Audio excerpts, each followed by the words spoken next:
It's time to line up the potable water pump. Follow me.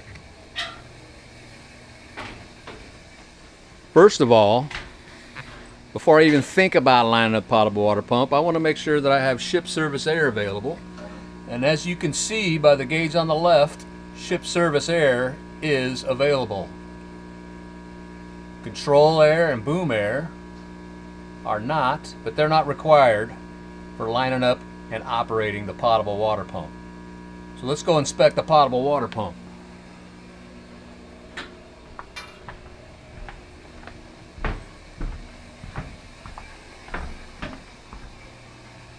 So what we have here, two potable water pumps. Number one is closest, number two is along the aft bulkhead there. We got a suction valve, which is a ball valve. We've got a 3-stage centrifugal pump, a discharge valve for each pump, and a check valve, and then a ball valve going into the pneumatic hydraulic head tank. You'll note that the suction valves for both pumps are open, and they should always stay open unless we're going to lock them out and tag them out for a specific reason. The discharge valve for the offline pump is closed. The discharge valve for our online pump is open, but we haven't actually energized the pump yet. The pump's going to start and stop based on pressure that's in the head tank, and as you'll notice, pressure in the head tank is currently at 0. I've got a water level on the sight glass, approximately 50%, just a little less. The discharge valve for the head tank is closed. We've already confirmed that. And in the morning, when you're coming to line this up, this is what you would expect to find. You may or may not have a water level. You may or may not have any residual pressure from the evening before, but the discharge valve should be closed, and the breaker for the pump would be open. So the first thing I want to do is add some air to the tank and not allow the pump to start. So up here in the overhead, I'll just crack this valve open. I don't know if you can hear it, but air is going into the tank.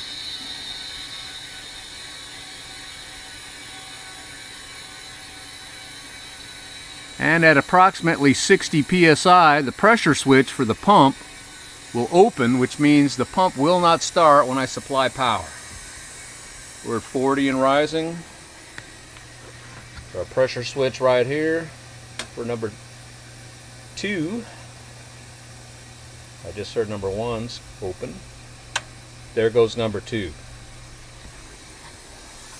Go back up here. I want to make sure I do not exceed 80 psi. So at this point, when I close the breaker for number 2 potable water pump, the pump should not start. And it won't, because it's not part of the deal. To the power panel, scroll down here. I got number 1 potable water pump, number 2 potable water pump. Both breakers in the off position. I'm going to energize number 2, and I didn't hear nothing happen, which is what I expected. Back over to the pump. At this point, I can open the discharge valve and supply water to the ship. You'll hear water going past the valve. 2 things are happening now. Water level's decreasing and the pressure's decreasing.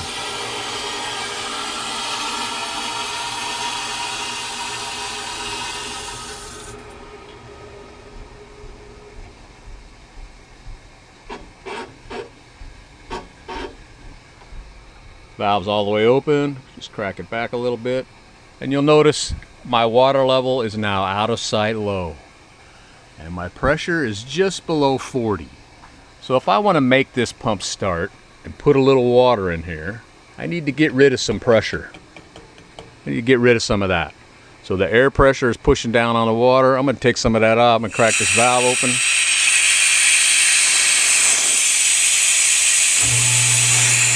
You heard the pump start, so 2 things are happening. Water's going in the tank, which is causing the pressure to come up, because now I'm squeezing that air charge.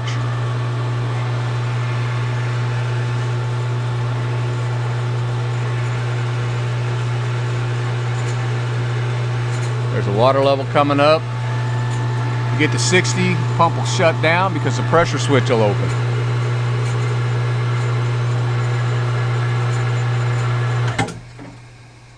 There we have it. I've now lined up number 2 potable water pump. Suction on 4, tach 30, tach 0, tach W, and that would be the log entry I make. So at this point throughout the day, as people use water, the level goes down, the pressure goes down. Level goes down, pressure goes down. Pump reaches cut-in pressure, pump starts, level comes up, pressure comes up. It's that easy.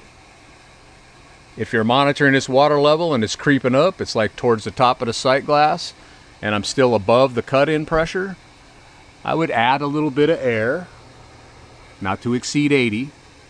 Add a little bit of air, and come back and check it again in about 20 minutes. This will prevent the pump from starting and going out of sight high. If the water level's out of sight low, you can do just what I showed you. Crack the air bleed valve, bleed some air pressure off, and you're actually causing that pressure switch to open and close by adding or removing air. So both pressure switches come off one common sensing line that goes up to the top of the head tank, which is sensing that pressure right there.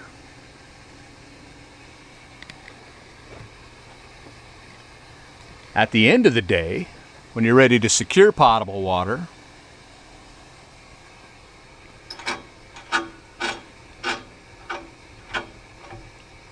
close the discharge valve,